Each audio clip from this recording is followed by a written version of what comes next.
Assalamualaikum warahmatullahi wabarakatuh. Teman-teman, hari ini seperti biasa kita lagi di garasi taksi.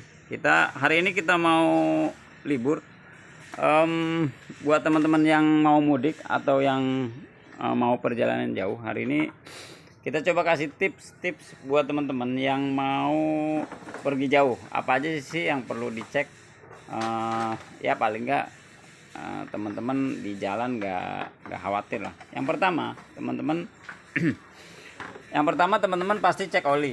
Jadi pastikan sebelum teman-teman jalan olinya ada sesuai dengan stick yang ditutupin sih. Sesuai dengan stick yang tertera. Nah, jadi kayak gini ya. Ini kan ada apa namanya, upper, ada lower lah, atas bawah lah. Jadi posisinya nggak boleh lebih dari atas dikit mungkin masih oke, tapi kalau bisa ya ini kan udah ada batasnya. Jadi batas di tengah-tengahnya pastikan olinya ada. Jadi kalau teman-teman misalnya ini udah oke, berarti tahap pertama teman-teman sudah selesai untuk pengecekan mesinnya ya, mesinnya udah oke. Yang pertama jadi itu, cek pastikan oli ada di mesinnya. Jadi olinya memang susah sih Pak Ripin. Ini lubangnya salah ini. Sem, tuh ampun ya Sem. Salah lubang, nggak pakai kacamata. Subhanallah. Jadi pastikan olinya ada. Kalau ganti pastinya teman-teman udah ganti. Jadi tetap teman-teman ketika perjalanan jauh walaupun habis dari bengkel, teman-teman periksa olinya. Misalnya siapa tahu pernah ada kejadian dari bengkel ternyata malah olinya nggak ada. Jadi dari bengkelnya lupa masukin oli. itu ada kasusnya seperti itu. Jadi ini bukan bohong ya. Ada kasus ketika ganti olinya gak dimasukin. Ada kasusnya. Jadi jangan menyepelekan itulah, menyelepehkan.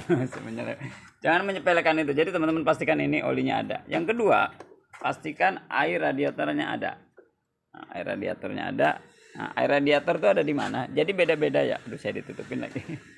Ini kebetulan mobil apa sih Pak Arvin? Sigra. Kebetulan mobil Sigra, mobil Vios, Limo, semua mobil pasti ada. Yang pastikan bahwa air yang ada di saya ditutupin, biarinlah.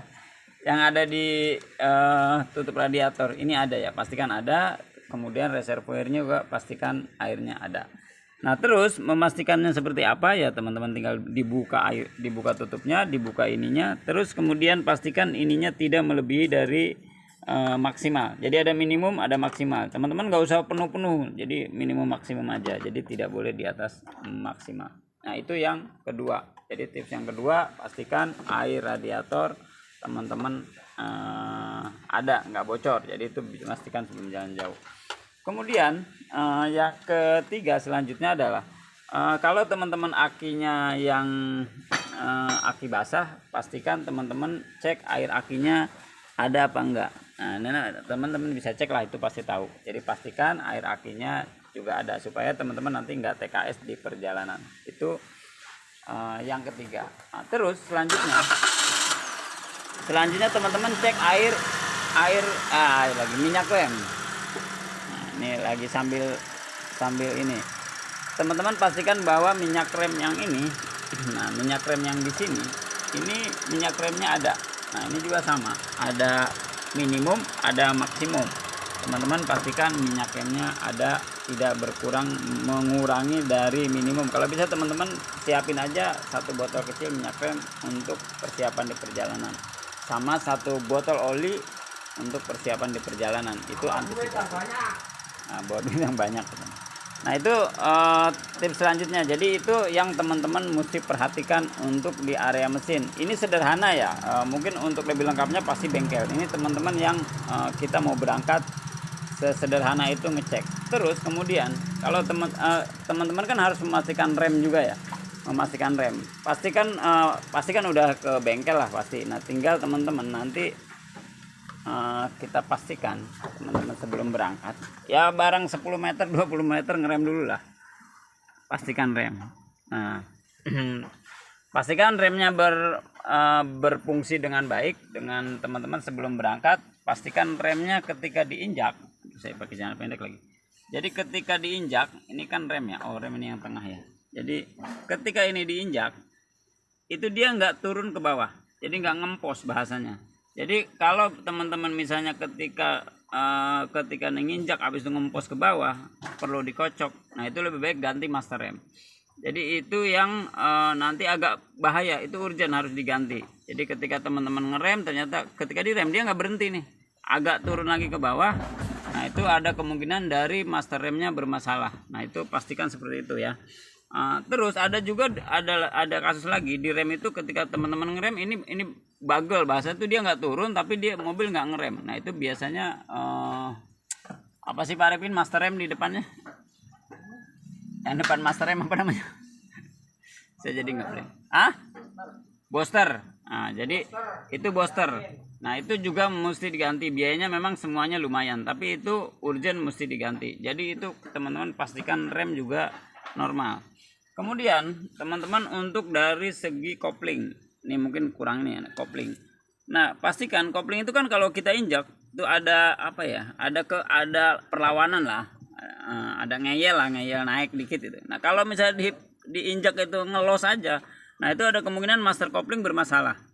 Misalnya sekali-kali dia ngelos misalnya, habis itu normal kadang-kadang, nah itu kemungkinan besar di master kopling. Nah jadi kalau kita injak kopling itu ngeyel loh, jadi ngeyel tuh dia naik lagi lah, jadi ada pernya. Nah itu kalau memang seperti itu berarti normal, kalau yang lainnya berarti oke, nggak ada masalah. Jadi itu teman-teman pastikan dari segi pengereman dan segi kopling. Terus nih kita lagi mekanik ngeyel nih masalahnya. Terus yang selanjutnya adalah setelah kita cek semua, teman-teman saya matiin dulu bentar ya.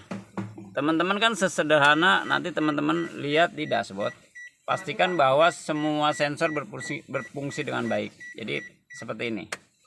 Nah, ya saya matiin. Nah, jadi ini sensor saya matiin lagi. Nah, ini kan ada sensor tuh banyak ya. Semua sensor berfungsi tuh, berfungsi dengan baik. Dari mulai engine check segala macam tuh, wah banyak lah pokoknya. Nah, ketika teman-teman nyalain, nah dia mati semua, jadi tinggal parkir sama pintu kebuka. Nah, berarti ini normal. Jadi yang urgentnya adalah ada dua yang urgent itu di gambar teko. Gambar teko tuh ini oli ya, ini oli itu naik apa enggak. Jadi kalau teman-teman ketika tadi on, nah ininya enggak nyala, berarti dipastikan kemungkinan besar switch olinya bermasalah. Jadi itu teman-teman mesti perbaikin dulu. Kenapa? Karena takutnya ketika teman-teman di tol olinya nggak naik, tapi teman-teman nggak tahu indikatornya nggak menyala. Jadi mobil dihajar terus, otomatis jebol dan biayanya paling nggak bisa sampai 10 juta. Jadi itu agak lumayan hati-hati, perbaikin karena harganya juga nggak terlalu mahal. Mungkin kisaran di antara 200 sampai 400 tergantung mobilnya, harus segera diperbaiki. Terus yang kedua, ini indikator yang penting ya. Yang kedua adalah indikator apa tuh dia? Kayak perahu lah, kalau kayak perahu itu suhu radiator, suhu apa sih namanya tuh? Switch temperatur. Jadi ini namanya temperatur. Nah, kalau temperatur itu nyala berarti normal. Kalau teman-teman nanti ketika jalan dia menyala berarti itu bermasalah. Jadi patokannya gitu, dan itu nggak boleh dipaksain. Teman-teman langsung berhenti, cek air radiatornya ada apa enggak, kipasnya nyala apa enggak, cari bengkel terdekat. Nah penanganannya bagaimana teman-teman? Kalau radiator penanganannya teman-teman berhenti sejenak, kisaran 15-20 menit, cek kondisi mesin segala macam, pengairan ada apa enggak ada. Kalau memang nggak ada, aman, isi air. Kalau memang kosong, sampai ke bengkel terdekat. Nah kurang lebih seperti itu. Mungkin AC mah teman-teman tinggal ngetes AC oke, nggak ada aneh-aneh. Lainnya nggak ada yang urgent. Oh ya, terakhir pastikan bahwa semua indikator lampu menyala. Nah itu yang terakhir. Ya ini udah kelamaan nanti. Yang terakhir semua indikator lampu nyala. Jadi teman-teman bisa cek. Ngeceknya gampang nih. Teman-teman nyalain aja lampu utama, terus kemudian lampu hazard. Nah, kalau di sini nyala biasanya nyala. Kita cek di luar. Nah, teman-teman cek di luar. Waduh. Bentar ya. Oh, ada bos dari mana? Sebentar. Jadi pastikan ini dua-duanya nyala, lampunya juga nyala. Ini nanti kita lihat di depan.